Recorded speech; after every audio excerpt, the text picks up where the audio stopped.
This is the WHL This Week, Radio Edition, presented by the Western Hockey League, the WHL broadcast partners, and Warrior Hockey. Here's your host, John Keane. And welcome to a special edition dedicated to the Humboldt Broncos, the victims of Friday's bus crash, and their families. We focus on them today. WHL Commissioner Ron Robison will join us in moments, as well as three players who have all been touched by this tragedy. Tri-City Americans goaltender Patrick Day, former Kamloops Blazer goaltender Connor Ingram, sharing his message now in the American Hockey League, and a special night for Matteo Gennaro earlier this week in Swift Current.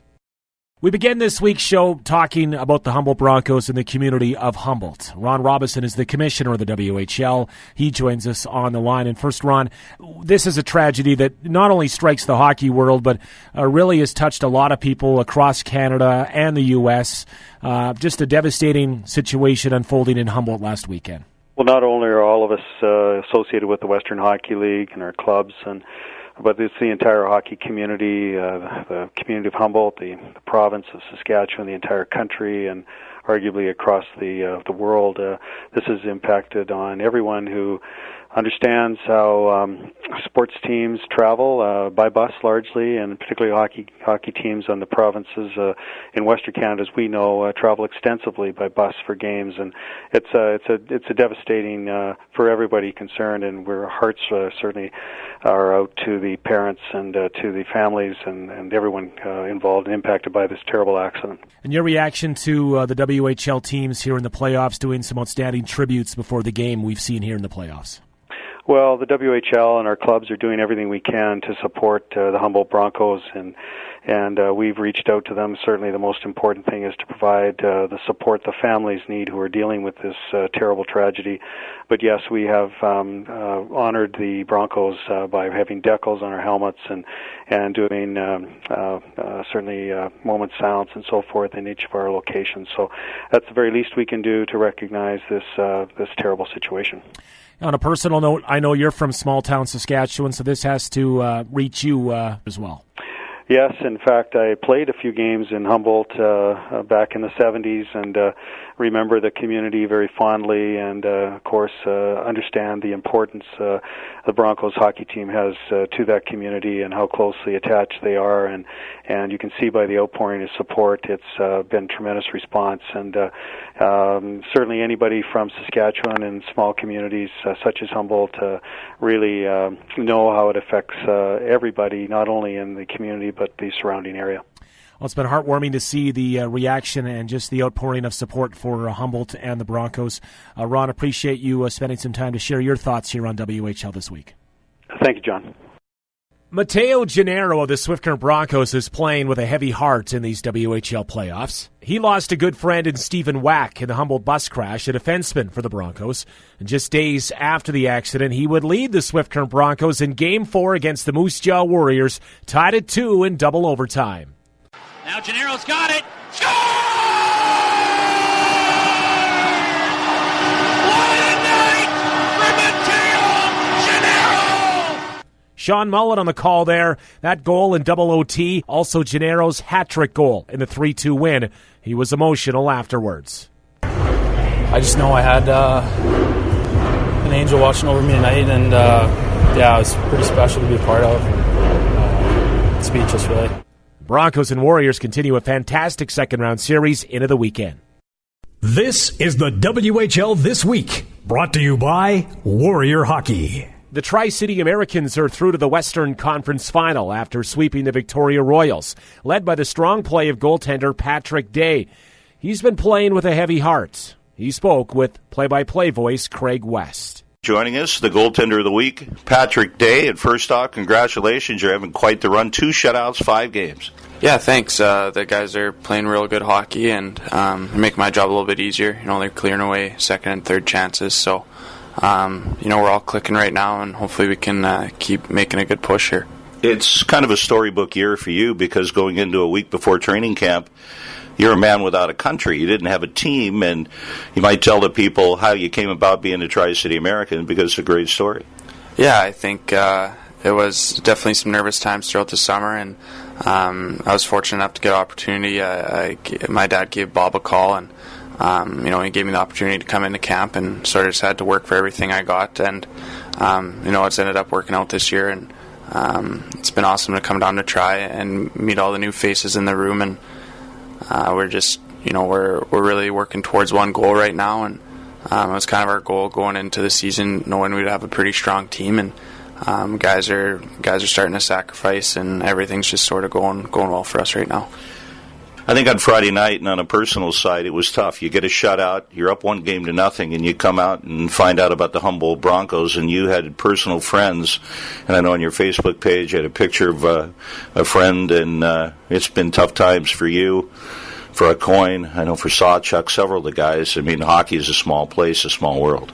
Yeah, for sure. The city I grew up in St. Albert, I think there's 5 guys with connections to the Raiders club that I grew up playing for, and I was close with Stephen Wack. We were good friends, and grew up going to school together, and then I played midget with Connor Lucan, and grew up playing hockey with Jackson Joseph too, so it's a tough time, and but everyone's got a great support system with the hockey world, and with your family and friends and stuff. So it's going to take everyone, but I think we're gonna get through it together. I know it really hit me seeing Chris Joseph, a guy I'd watched living in Portland back in the 80s when he played D for the Seattle Thunderbirds.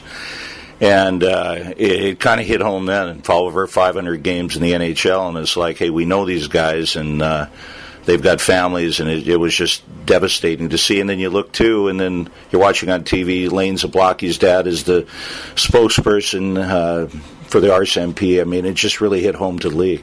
Yeah, I think, in my time in the league, I've been on the bus for numerous hours, and you never think it would happen to you, and it's just kind of, it's a tough time. You think the bus is a safe place, and for something like that terrible to happen, it really makes you think, and it's just important that you tell the people you love, you tell them you love them every day, and you keep in touch with old friends, and I know me personally, I've been in touch with some different guys I grew up playing with that I haven't talked to in quite some time, so it's kind of neat how the hockey world brings everybody together, and it's such a small community, and it's good to see all the support that everyone's getting, kind of thing.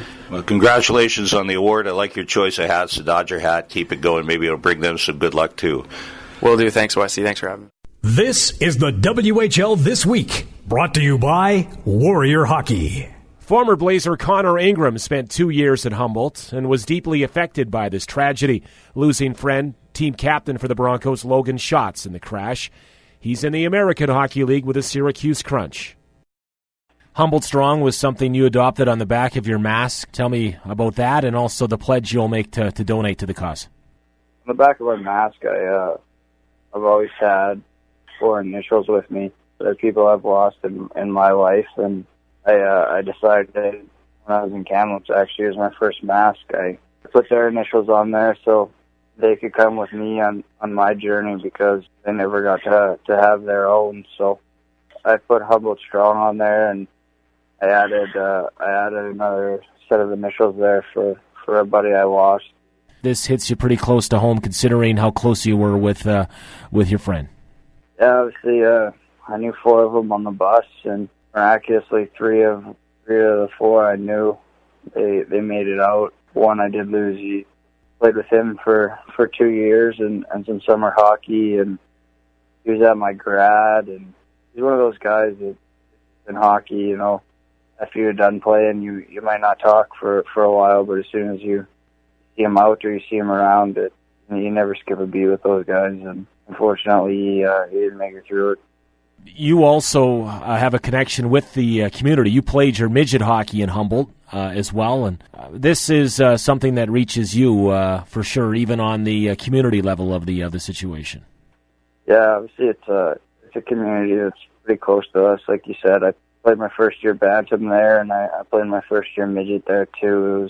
It's a community that from the first time you step on the ice to the junior team, you're always a Bronco, and stuff. It hits so close to home, and for it to happen in the hockey world, it's something you always take for granted. We mentioned the GoFundMe account, and you're also doing your part here on a charitable side to help out those affected here. Tell us what you're doing there with the Crunch. Yeah, our radio guy started it. He donated $1 for every cent I made for the rest of the season. So I jumped on that and pledged to match whatever he does. And Mom and Dad said they do the same, and I know even a couple of guys on the team said that they do it too. So it's good that we can do our part. I think on Saturday here we're going to wear some Humboldt jerseys for the boys back home and auction them off after. And they left me to decide what charity we want to give it to. But even being so far away, it's good to have some sort of impact. Well, Connor, no doubt a tough stretch that we're all going through here in the hockey community. And it's great to see what you're doing and the tribute you're paying from Humboldt and the people involved in this horrific tragedy. Connor, thanks for being our guest. Best of luck there in the Calder Cup playoffs, and we'll be watching you here from back home. Thanks a lot. All right, thank you. Hours after recording this interview, Connor Ingram went out and posted a 38-save shutout in a 1-0 victory over the Rochester Americans. Hey, that's the show this week. I want to say thanks to Craig West, thanks to the Commissioner, and thanks to our guests this week. We'll keep Humboldt in our thoughts. I'm John Keane.